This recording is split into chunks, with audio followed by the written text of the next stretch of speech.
जैसे श्याम बेटा, एक मिनट एक मिनट एक मिनट एक minute. Sales of goods act 1930, sale and agreement to sale, पहला चैप्टर हमारा है sale and agreement to sale. मतलब सेल क्या होता है और एग्रीमेंट सेल, ये इंट्रोडक्शन दिया हुआ है, ये इंट्रोडक्शन सारा मेरा समझाया हुआ है आपको बेटा, ठीक है। ये सिर्फ जनरल नॉलेज के लिए मैंने बताया था। सेल ऑफ गुड्स एक्ट किससे अलग हुआ है, पार्टनरशिप एक्ट जो था हमारा और ट्रांसफर ऑफ प्रॉपर्टी एक्ट से गवर्न होता है। स्पेशल कॉन्ट्रैक्ट के बारे में है, इंडियन कॉन्ट्रैक्ट एक्ट से अलग हुआ था ये 1930 के अंदर, 1 जुलाई 1930 को लागू हुआ था बेटा, मैंने ये सब बातें बताई हुई है आपको, ठीक है। और ये सारी चीजें दी हुई है। अब इसके अंदर है क्या, सेल ऑफ गुड्स। अब सेल ऑफ गुड्स के अंदर ट्रांसफर ऑफ प्रॉपर्टी, बेटा यहां पर है ना, प्लीज आप प्रॉपर्टी का मतलब इमूवेबल प्रॉपर्टी मत समझना, लैंड बिल्डिंग प्लान है ना, वो नहीं है। ओनरशिप है यहाँ प्रॉपर्टी का मतलब, अच्छे बच्चे हो, क्या है, ओनरशिप है, ये लो है बेटा थोड़ी सी ना। तो यहाँ आप ट्रांसफर ऑफ ओनरशिप कर रहे हो अपनी, क्या कर रहे हो, हाँ, प्रॉपर्टी का मतलब ओनरशिप से है यहाँ, ये लो है बेटा, ठीक है। तो प्राइस, ठीक है। ट्रांसफर ऑफ प्रॉपर्टी में कहता है इमीडिएट ट्रांसफर ऑफ ओनरशिप, मतलब आपने, हेलो, शॉप पर गए, किस पर गए, शॉप पर, अंकल एक मैगी का पैकेट देना, उसने मैगी का पैकेट दिया, आपने 10 रुपए दिए, बताओ क्या होगी, सेल होगी, क्या होगी बेटा, सेल होगी। अच्छा आप गए एक आइसक्रीम पार्लर पर, ब्यूटी पार्लर नहीं होता, आइसक्रीम पार्लर भी होता है, हाँ, आइसक्रीम पार्लर पे गए आप, ठीक है। आपने कहा सर मेरे घर पे एक छोटा सा फंक्शन है, बच्चे का बर्थडे है, कहता अच्छा जी, कहता मेरे को अफगानी नट आइसक्रीम चाहिए 5 पीस, 5 डब्बे, मतलब 4 लीटर वाले। कहता कब का प्रोग्राम है सर, कहता सर प्रोग्राम संडे को है, ठीक है, संडे को है, कोई बात नहीं सर मिल जाएगी, ठीक है। सर भेजे या आप लेने आओगे, सर आप भेज देना, और सर्व करने के लिए पर्सन भी भेज देना, ओके। कहता ठीक है जी, 600 रुपये का एक है, और सर्व करने वाला लेके जाएगा लाएगा, और 800 रुपये लेगा, ठीक है जी, ओके। मैंने उसको 1000 रुपये दे दिए, बुक करा दिया मैंने उसको, ठीक है। संडे को मेरे को सर्विस, अब ये हुआ है एग्रीमेंट टू सेल।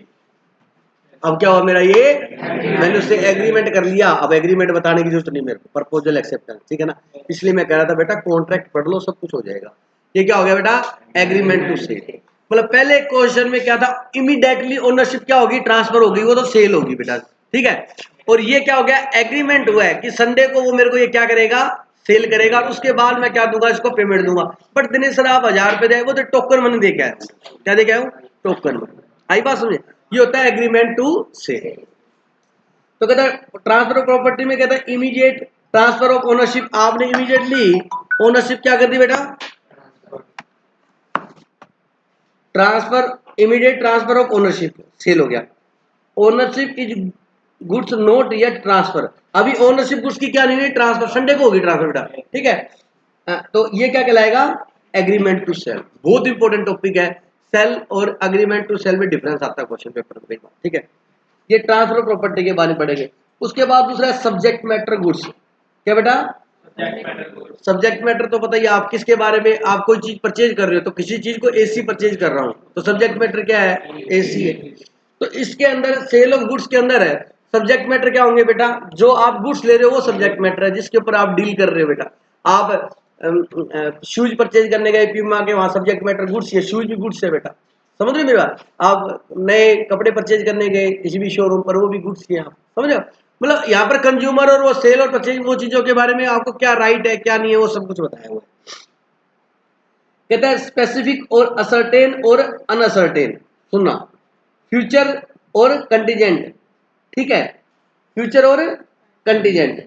अब मेरे को कहता है कि सब्जेक्ट मैटर गुड्स क्या होता है, स्पेसिफिक। अब मेरी बात सुनो, आपने कहा कि मेरे को ये वाला पेन चाहिए शॉपकीपर को, तो ये चीज क्या होगी बेटा, स्पेसिफिक होगी। अभी डिटेल में आगे आएगा सारा कुछ, ठीक है, स्पेसिफिक होगी बेटा। अच्छा, दूसरा क्या लिखा है, अनसर्टेन। आपने ऑर्डर दिया, ठीक है, आपने क्या दिया बेटा, ऑर्डर दिया, आपने उसको दिखाया कि भाई साहब ये डिजाइन है अलमीरा का या बेड का या सोफा सेट का, सेम ये डिजाइन आपको क्रिएट करके देना है मेरे को, निश्चित है सेम। कहता मेरे को कोई मतलब नहीं, पैसा जितना मर्जी लग जाए, मेरे को एज इट डिट्टो आपने बना के देना है, वहां पर क्या है, सर्टेन, निश्चित है ये चीज मिलेगी आप। और आगे क्या लिखा, अनसर्टेन। अनसर्टेन में क्या होता है कि आपने किसी से कांटेक्ट किया, उसने आपसे कुछ बनवाया, मान लीजिए वो कहता भाई साहब मेरे को बेस्ट बहुत बढ़िया चीज बेड बनवा के लेना है, वो कहता आप बताओ, उसने फोटो दिखाई ये चीज है। लास्ट में कई व्यक्ति कहते कहते बंद कर इसको, कर दिया, कहते अपने हिसाब से ना बढ़िया बना दे तू। बात समझ रहे हो कि नहीं समझ रहे हो? तो मेरे को नहीं पता, वो उस पर ट्रस्ट बहुत करता है ना, पुराना काम कराना है भाई, इनको मैं कहूंगा क्या यार छोड़, कंफ्यूज हो रहा है कलर को लेकर, तेरे पे छोड़ा, तू अपने हिसाब से बढ़िया बना, जैसा भी बनाएगा बढ़िया है, तू अपने हिसाब से बना। मेरी बात समझ रहे हो? तो यहां पर क्या है, अनसर्टेन है।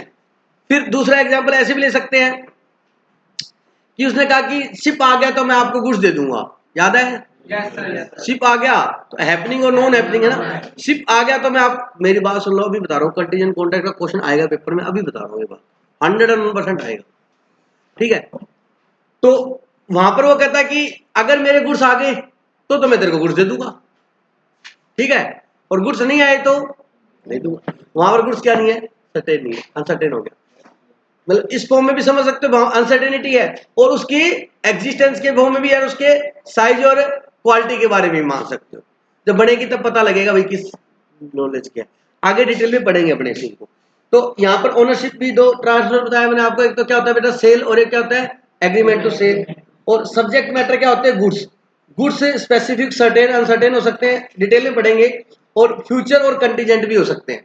मतलब आप किसी को आपने ऑर्डर दिया कि आपको मान लीजिए 2000 टॉय का एक्सपोर्ट ऑर्डर मिला, तो आपने 2000 टॉय बनाने के लिए किसी फैक्ट्री वाले को क्या दे दिया, ऑर्डर दे दिया, तो वो कहता है कि ठीक है मैं अगले महीने की 10 तारीख तक आपको डिलीवरी दे दूंगा, दैट इज फ्यूचर गुड्स, ठीक है ना?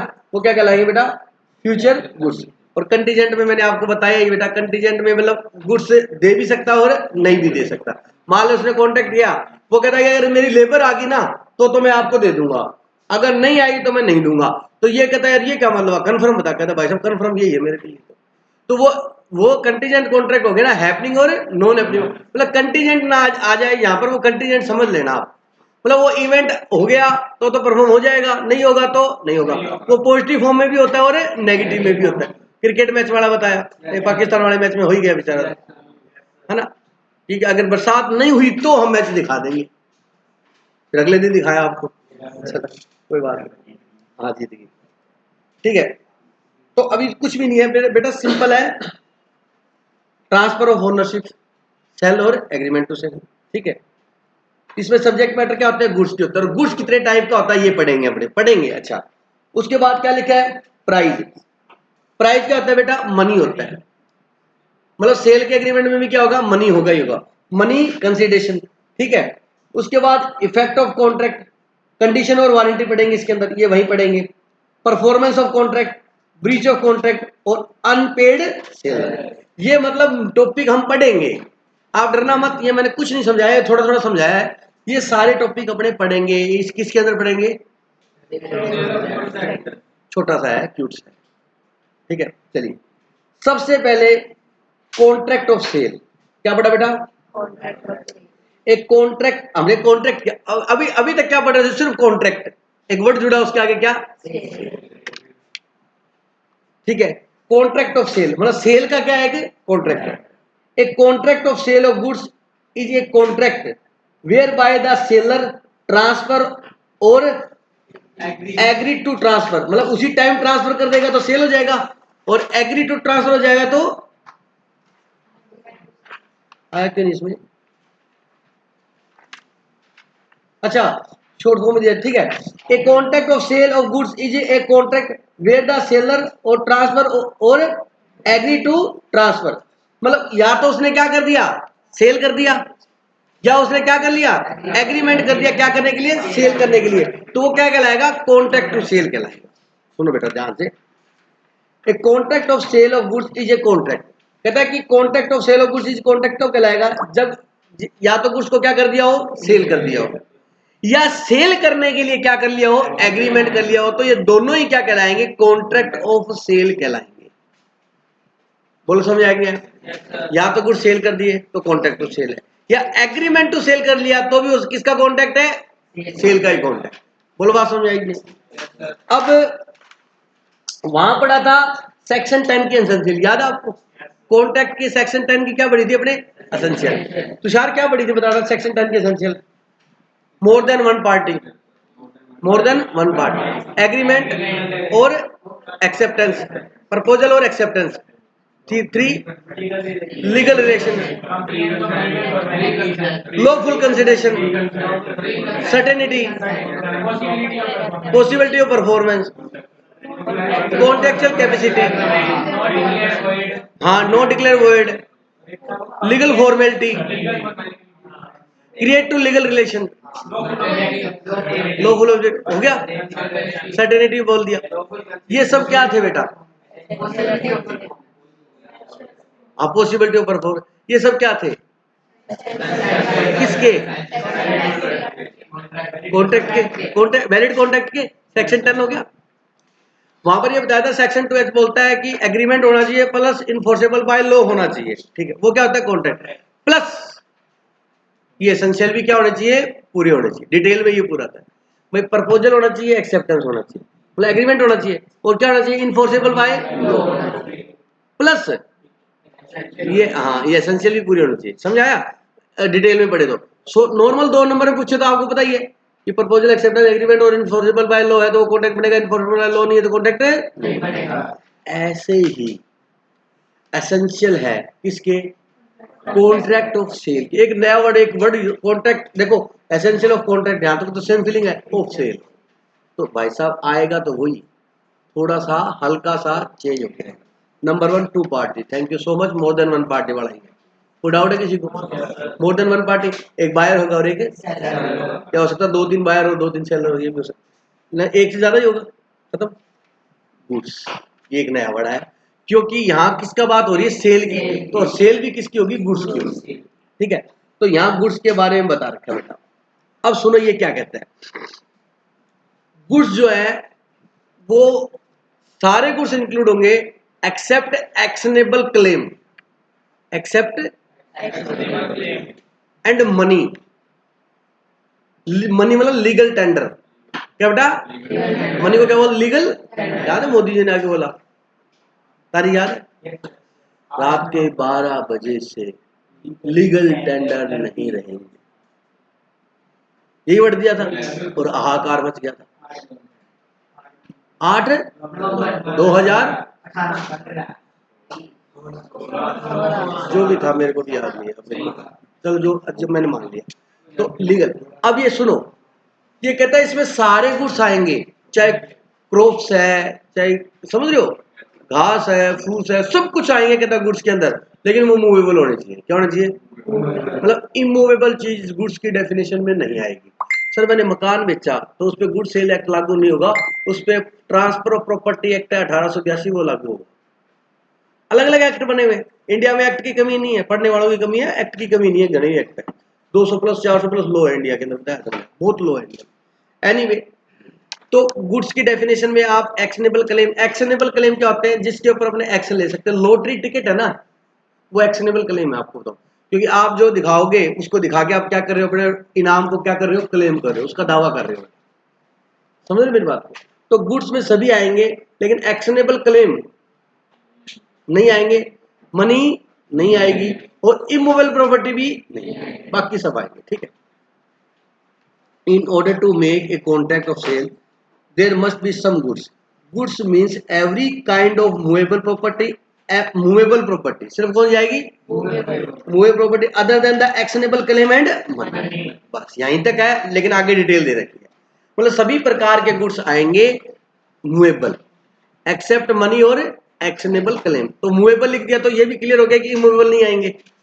समझ आ गई मेरी बात? चलिए, that is legal tender. Legal tender समझिए, मनी इट इंक्लूड्स शेयर। अब किसी के दिमाग में टेंशन नहीं होनी चाहिए, गुड सेल एक्ट में शेयर को भी क्या माना गया है? गुड्स माना गया है। क्या माना गया है? गुड्स माना गया है। शेयर, पेटेंट राइट, मतलब इंटेंजिबल एसेट्स। बोलो बेटा, patent right, patent right, copyright, trademark, growing crops, समझ गया, फसल वगैरह जो खेत सर मूवेबल है। हाँ तो उसको काट के अलग ही करते हैं अपने।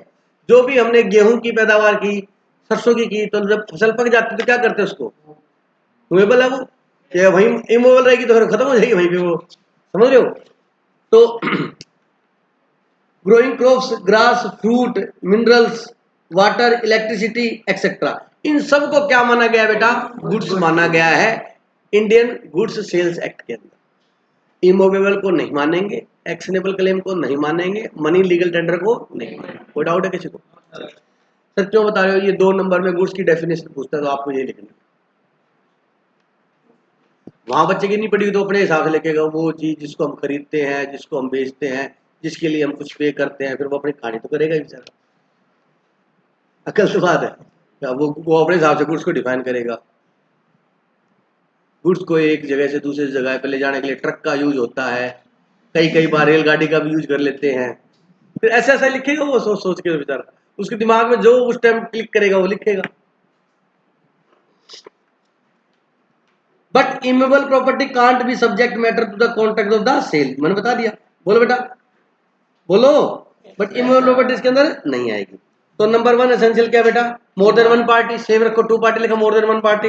Number 2 goods. Number 3 price. बेटा गुड्स सेल कॉन्ट्रैक्ट के अंदर क्या होगा? प्राइस तो होगा ही होगा, बिना प्राइस के ऊपर तो सेल का कॉन्ट्रैक्ट नहीं होगा।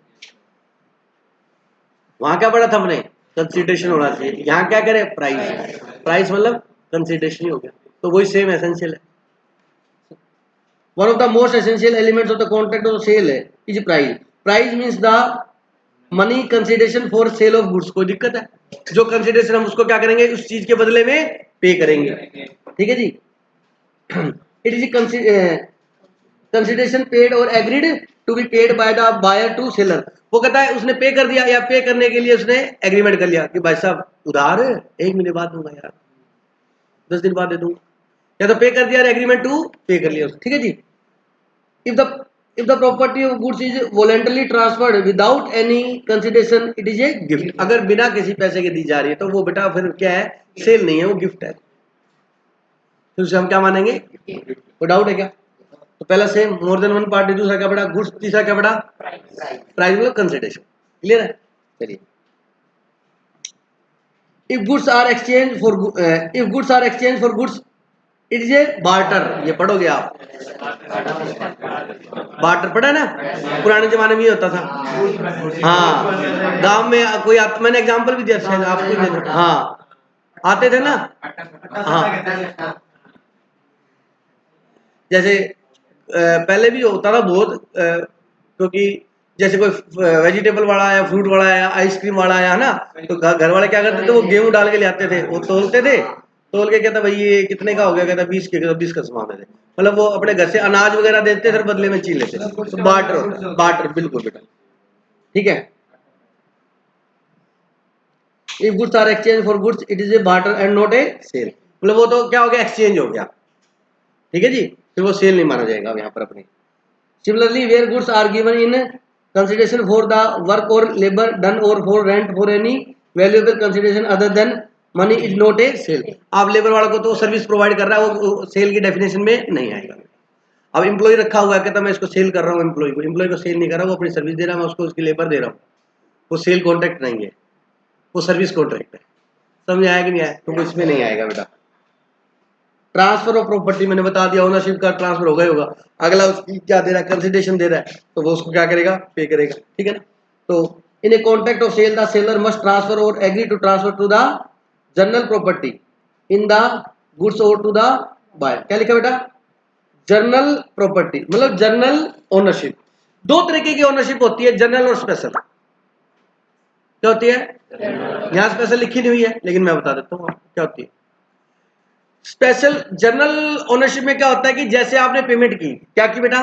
पेमेंट की, आपको एब्सोल्यूट आपको उसके ऊपर पोजीशन देगा, कब्जा देगा। समझ में आ गई मेरी बात? क्या देगा?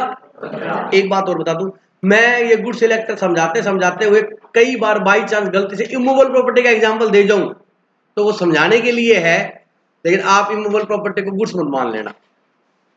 मेरी बात समझ गए? पहले मैं डिस्क्लेमर दे रहा हूं कि अगर एग्जांपल बाई चांस किसका उठा लूं तो समझ लेना उससे, लेकिन इमूवेबल प्रॉपर्टी गुड्स नहीं है, ये ध्यान रखना। ठीक है? चलिए, अब जनरल प्रॉपर्टी, जनरल ओनरशिप क्या होती है बेटा? जिसमें आप जैसे ही उसको देते हो वो 100% वो चीज आपको क्या करता है? डिलीवर कर देता है, आपकी पोजीशन में आ जाता है, आपके कब्जे में आ जाता है। फॉर एग्जाम्पल, आपने कुछ ज्वेलरी बनवाई गोल्ड ज्वेलर से, ज्वेलरी बनवाई किसे, ज्वेलर से, ठीक है जी। अब ज्वेलरी बनाई, उसने पेमेंट बना दी जी, ये आपने मान लीजिए चैन बनाया, रिंग बनवाई, जो भी XYZ बनाया, कहता 1,30,000 का जी, आपने 130 दिए, आपने वो ज्वेलरी उठाई और आ गई, तो ये हो गया जनरल प्रॉपर्टी बेटा, एब्सोल्यूट आपको दे दिया, जनरल प्रॉपर्टी हो गया। अच्छा आप गए, ठीक है जी, तो कहता जी रेडी है सामान, कहता हाँ रेडी है, कहता ऐसे है आप एक काम करो, लाओ दे दो मेरे को, कहता पेमेंट कर, पेमेंट मैं एक हफ्ता रुक के दूंगा, कहता नहीं भाई साहब ये बात तो अपनी हुई नहीं पहले, बिना पेमेंट मैं तो नहीं दूंगा।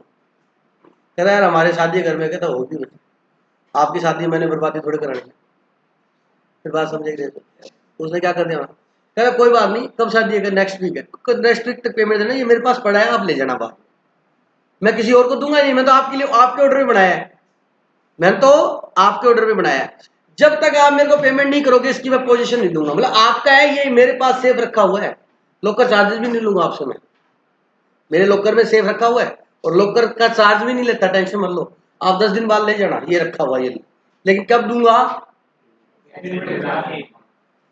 अब एकदम उनका एग्रीमेंट हुआ है, बिल्कुल हुआ है, वो उसको सेल तो कर नहीं सकता, उसके लिए बनाया हुआ है, ठीक है, लेकिन यहाँ पर सेल का कॉन्ट्रैक्ट हुआ, सेल भी हो गई है, ओनरशिप किसकी है, उस व्यक्ति की है इसके ऊपर, लेकिन अभी तक उसका पोजीशन नहीं दिया उसको, क्योंकि उसने पेमेंट नहीं, तो उस केस में जहां पर सेल का एग्रीमेंट हो जाता है, सब कुछ हो जाता है, लेकिन अभी पोजीशन नहीं दिया गया, क्या नहीं दिया गया, वो होता है स्पेशल प्रॉपर्टी, क्या होता है बेटा, तो यहाँ पर जनरल में होता है एब्सोल्यूट, एब्सोल्यूट का मतलब पूरा हर चीज का काम हो गया, उसके कब्जा भी उसका स्थापित तो हो चुका है, मेरी बात समझ आ गई कि नहीं, चलिएगा।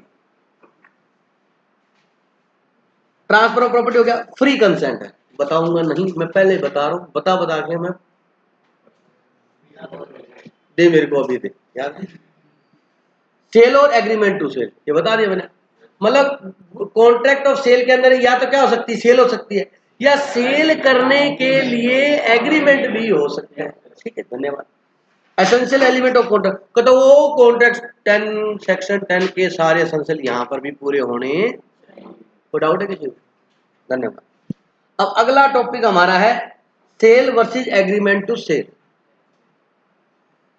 मतलब सेल क्या होती है और एग्रीमेंट सेल क्या होती है, मैंने बता दिया, सेल मतलब इमीडिएटली ओनरशिप क्या होती है, ट्रांसफर हो जाती है, और एग्रीमेंट टू सेल में क्या होता है, सेल का एग्रीमेंट हुआ है, अभी सेल के कार्यक्रम होना बाकी है, मतलब सगाई हुई है, शादी, और सेल में क्या है, चुन्नी चढ़ा के, चलिए बेटा आई बात समझे, अरे बोलो, तुरंत दान महाकल्याण, समझ गए मेरी बात, a contract of sale, a contract of sale is a generic term and includes the following, अब सेल के अंदर क्या क्या है सुनना जरा, where under a contract of sale the property in the goods is transferred from the seller to the buyer, the contract is called a sale, कोई doubt है किसी को, बेटा जो बिल्कुल सिंपल बातें हैं जो आपको रीड करते ही समझ में आ रही है, उसको ज्यादा एक्सप्लेन करके बर्डन करने की जरूरत नहीं है, कोई डाउट है किसी को इसमें, जिस मतलब where under a contract of sale the property in the goods is transferred from the seller to buyer, the contract is called sale, ownership transfer according to Blackstone, ठीक है, काला पत्थर, सेल इज टर्म्स, क्या लिखा है, transmutation sorry of property from one man to another is consideration of some price, of some price, some क्यों लिखा है, ध्यान से सुनना कि देखो कोई चीज उसने महंगी बेची या सस्ती बेची तो वो तो उसका डिसीजन है, आपको अच्छी लगी वो आपका डिसीजन है, तो आप ये नहीं कह सकते कि इसमें प्राइस है ना इनसफिशिएंट है, मतलब ये 1,000 रुपए की चीज 10 रुपए में कैसे बेची, लेकिन डाउट क्रिएट करती है क्या, कहीं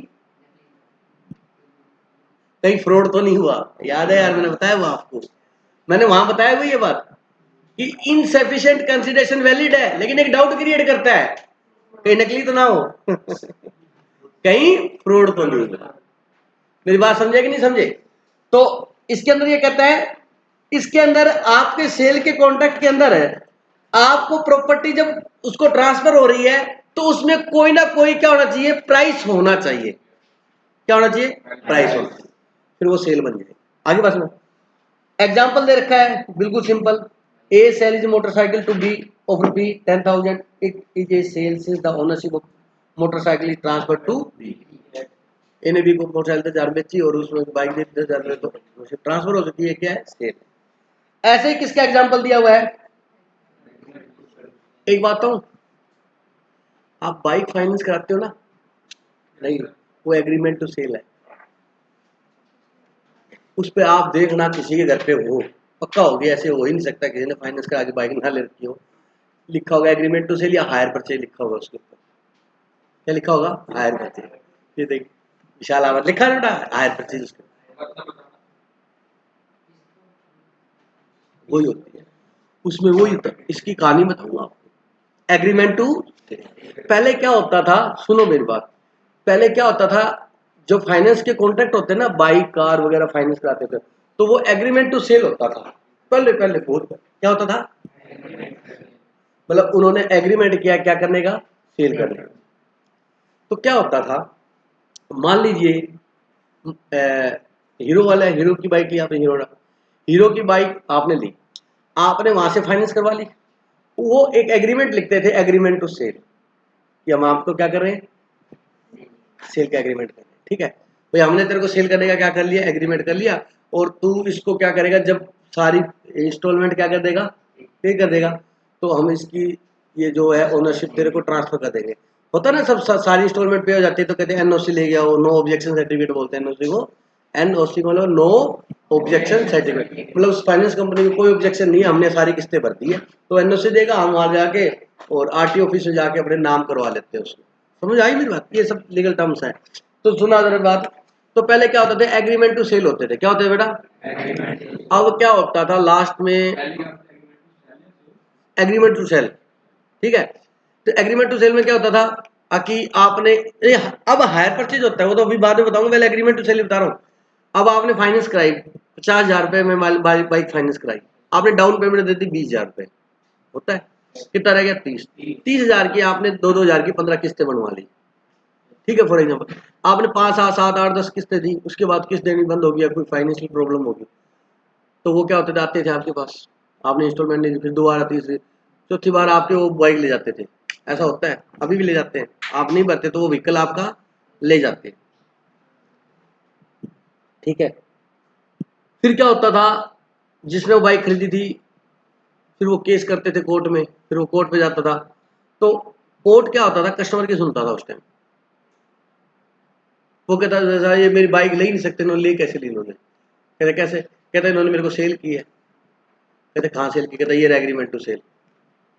एग्रीमेंट क्या हुआ मेरे को, किसका, क्या करने का, सेल करने का। बोलो ले सकते हैं या नहीं ले सकते? ले सकते हैं, क्योंकि उसने इंस्टॉलमेंट पे नहीं की। लेकिन वहां पर कोर्ट पता क्या डिसीजन देता था, इसकी बाइक वापस दो, इसको बाइक, सर हमारे वो 7 इंस्टॉलमेंट बाकी है, 14, तो इसके ऊपर पैसे रिकवरी का केस चलाओ ना, बाइक क्यों लिए इसकी। मेरी बात समझे या नहीं समझे? कोर्ट का ये डिसीजन आता था कि आपने सेल की है क्या, हाँ, एग्रीमेंट किया हुआ है क्या, हाँ। एग्रीमेंट किस चीज का क्या होता, भूमिका बेटा बहुत इंपॉर्टेंट चीज बता रहा हूँ, सोगी बेटा।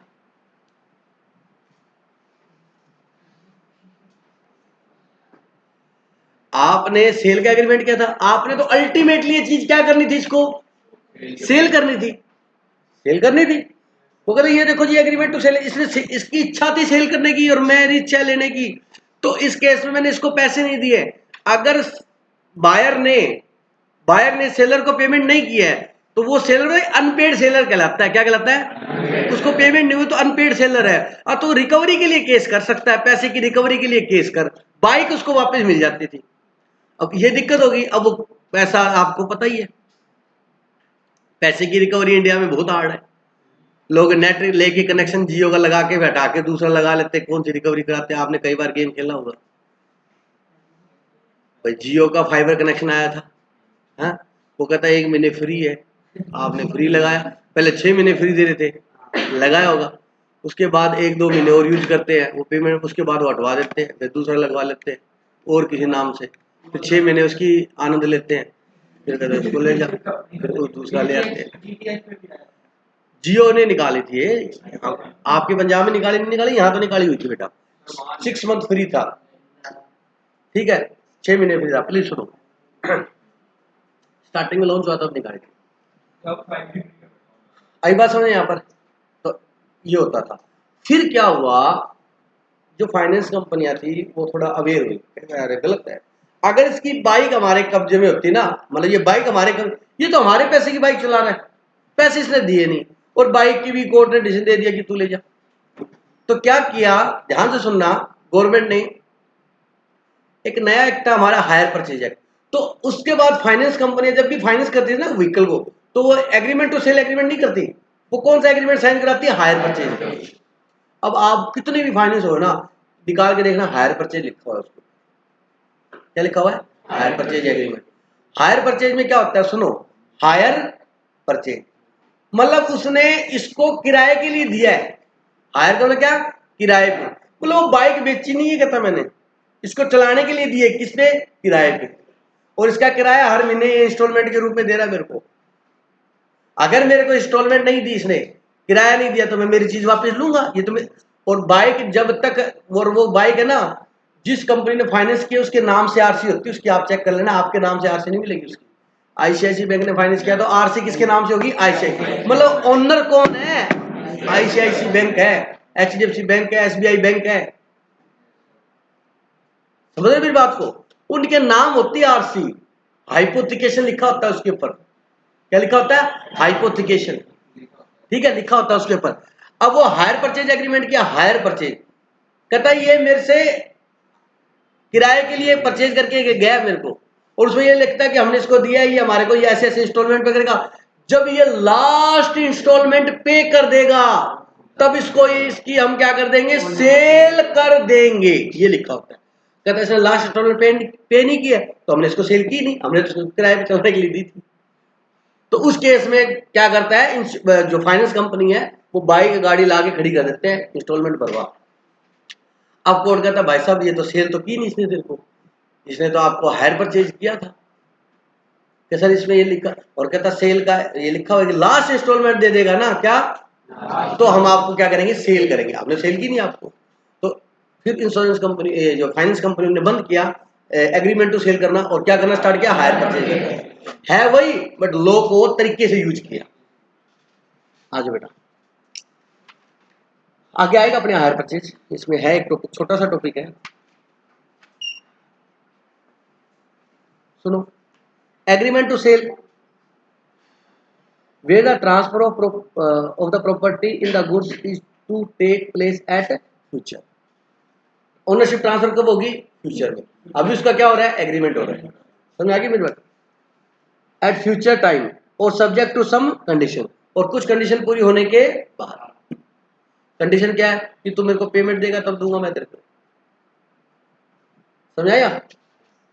देर after to be fulfilled the contract is called an agreement to sale. तो एग्रीमेंट टू सेल में फ्यूचर में सेल करने का क्या होता है, एग्रीमेंट होता है, और यदि उसमें कोई कंडीशन डाली तो कंडीशन क्या हो जाएंगी, फुलफिल हो जाएंगी, उसके बाद ही क्या होगा बेटा, सेल होगा। तो ये क्या होता है, एग्रीमेंट टू सेल होता है, ठीक है। In case of agreement to sell the transfer of property in the goods does not take place immediately, हाँ, but at the future time, हाँ, ट्रांसफर इमीडिएटली होती है लेकिन कब होती है, भविष्य में होती है। जैसे एग्जीक्यूटरी कॉन्ट्रैक्ट, क्या बेटा, तो ये तो सारा वही आएगा, क्योंकि अभी कॉन्ट्रैक्ट की पार्टियों ने अपना ऑब्लिगेशन पूरा करना पेंडिंग पड़ा उनका, तो एग्जीक्यूटिव कॉन्ट्रैक्ट होता है। अब आपसे बोले agreement to sale is executive contract, true true true true, क्योंकि अभी कॉन्ट्रैक्टिव पार्टियों का अपना अपना ऑब्लिगेशन क्या है, पेंडिंग है, वो उसको गुड्स देगा और वो उसको पेमेंट देगा। हो सकता है उसने एक पार्टी ने पैसे दे दिए उसने अभी दिया नहीं हो, तो एक पार्टी ने परफॉर्म कर दिया, एक का पेंडिंग है, तो भी क्या होगा, एग्जीक्यूटरी चलेगा। An agreement to sale become a sale, देखो ध्यान से पढ़ना, एन एग्रीमेंट टू सेल, कहते एग्रीमेंट टू सेल एक सेल बन जाएगा, become a sale when the time left, मतलब टाइम क्या हो जाएगा, खत्म, जिस टाइम का कहा उसने, और the condition are fulfil subject to which the property in the goods is to be transfer. अब एक दिन जब आएगा, जैसे 10 दिन का एग्रीमेंट हुआ था, 10वें दिन जब वो कंप्लीट हो जाएगा, वो जो सर्टेन डेट आएगी उस डेट को पेमेंट देगा, वो उसको गुड्स देगा, तो वो एग्रीमेंट टू सेल क्या बन जाएगा, सेल बन जाएगा। बोलो बन जाएगा या नहीं बनेगा, बोलो बेटा, जो डेट उन्होंने डिसाइड की हुई है कॉन्ट्रैक्ट को परफॉर्म करने की, जिस दिन वो सक्षम परफॉर्म कर देंगे तो एग्रीमेंट टू सेल क्या हो जाएगी, अब वो सेल होगी। बोलो बात समझ आएगी। Example, A agree to buy from B a certain quantity of nitrate of soda, चलो जो भी है। The ship carrying the nitrate of soda was yet to arrive, अभी आया नहीं है, शिप लेके आएगा फॉरन से, ठीक है। This is agreement to sale, ये क्या बेटा, उसने एग्रीमेंट किया कि शिप आएगा तब दूंगा, मैंने एग्जांपल पहले दे दिया था आपको, ठीक है। In this case the ownership is to be transfer to A on the arrive of ship containing the specified good, जो शिप आ जाएगा उसके बाद वो करेंगे, पहले उन्होंने एग्रीमेंट किया सेल करने का। बोलो बात समझ आई। अब ये मोस्ट इंपॉर्टेंट है बेटा, और ये आपको सारे आते हैं। इन दोनों में क्या करना है, डिफरेंस करना है। क्या करना है, डिफरेंस। हाँ देखो, ये एग्जीक्यूटेड कॉन्ट्रैक्ट होता है, क्योंकि इसमें उसने गुड्स दे दिए, उसने पैसे दे दिए। ये क्या होता है, एग्जीक्यूटेड कॉन्ट्रैक्ट, ठीक है। इसमें ओनरशिप इमीडिएटली ट्रांसफर होती है, इसमें बाद में फ्यूचर में ट्रांसफर होती है। बोलो समझ आएगी नहीं, ठीक है। इसके बाद ये क्या है, कन्वीनियंस ऑफ प्रॉपर्टी। अब मेरी बात सुनो, सेल के अंदर है, जैसे ही सेल किया, क्या किया बेटा, वो उसका क्या बन गया, ओनर। अब उस पे उसका एक पर्सनल क्या है, कंट्रोल है, अधिकार है, राइट है। उस पर कोई भी अगर अपना मालिकाना हक जताता है तो बोलो वो उसके अगेंस्ट लड़ सकता है, यस लड़ सकता है। उसका पर 100% क्या है बेटा, पोजीशन है। समझ रहे मेरी बात को। कन्वीनियंस ऑफ प्रॉपर्टी का मतलब क्या है, ओनरशिप। उसके ऊपर उसकी सेल में उसी टाइम क्या हो जाती है, ओनरशिप आ जाती है, और उसके अगेंस्ट वो किसी के ऊपर भी केस कर सकता है। अगर कल को उसकी प्रॉपर्टी को कोई नुकसान पहुंच जाता है तो उसके ऊपर क्या ले सकता है, एक्शन। लेकिन एग्रीमेंट टू सेल में तुरंत ओनरशिप नहीं आती, जो पर्टिकुलर डेट को परफॉर्म होता है उसके बाद क्या आती है, ओनरशिप आती है। बात समझाई। टाइप ऑफ गुड्स, अब सेल के अंदर तो जो गुड्स प्रेजेंट में है उन्हीं का ही होगा सेल बेटा, ठीक है। तो कहते हैं एग्जिस्टिंग हो सकते हैं और स्पेसिफाई हो सकते हैं, लेकिन उसमें क्या होते हैं, एग्जिस्टिंग नहीं होते, फ्यूचर गुड्स होते हैं। एग्रीमेंट टू सेल में क्या बेटा, फ्यूचर और कंटीजेंट। वो ये अभी सोडा वाला क्या, ये कंटीजेंट है बेटा, आएगा तब मिलेगा। बोलो बात समझ आएगी। एग्रीमेंट्स देखो, सेल कहता भाई साहब एक मैगी का पैकेट देना, कहता भाई साहब है नहीं, तो सेल हो ही नहीं गई। तो ऐसे कर कल आप मंगा देना पक्का मेरे को, that is agreement to sale. मेरी बात है। तो आज था नहीं अवेलेबल, एग्जिस्ट नहीं था, उसकी दुकान में एग्जिस्ट नहीं कर रहा था, तो सेल हो ही नहीं पाएगी। सेल हमेशा किसकी होगी, एग्जिस्टिंग गुड्स की होगी। समझ आएगी। रिस्क ऑफ लॉस, बेटा सेल में उसी time risk of ownership, owner वो बन जाता है, तो उसके बाद उसने गुड्स लिए और 2 मिनट बाद वो गुड्स डिस्ट्रॉय हो गए, तो बताओ लॉस किसका, उसका, क्योंकि ओनरशिप क्या हो चुकी थी, ट्रांसफर। अच्छा, अब यहाँ पर सोडा आ रहा था वहां से फॉरन से और रास्ते में डिस्ट्रॉय होगा, तो उसकी ओनरशिप थोड़ा भी थी, ओनरशिप अभी आई नहीं थी, तो लॉस अब उसका है, बाहर का। बोलो समझ आएगी नहीं है। तो बहुत से पॉइंट दे रखे बेटा। राइट ऑफ सेल, उसने ओनरशिप ले ली तो अब वो आगे सेल कर सकता है, लेकिन एग्रीमेंट टू सेल में अभी ओनरशिप उसको आई नहीं है, ओनरशिप मिलने के बाद आगे ट्रांसफर कर सकता है, और सेल में उसी टाइम ट्रांसफर कर सकता है क्योंकि उसके पास ओनरशिप आई हुई है, ठीक है जी।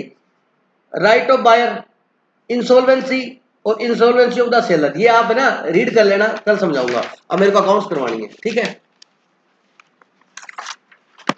पहले हम कॉन्ट्रैक्ट का एक या आधा पेज पढ़ते थे, आज हमने 3 पेज पढ़े हैं।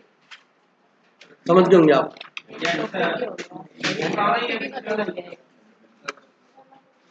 अगला टॉपिक देखो, सेल और हायर परचेज, ठीक है। तो ये टॉपिक नंबर 1 और टॉपिक नंबर 2 पूरा रीड करके आओगे आप कल, ठीक है। मैंने निकलवाई इस बार मैंने निकलवाई नहीं, चलिए पूरा देख लेंगे, जाके मेंशन करूंगा।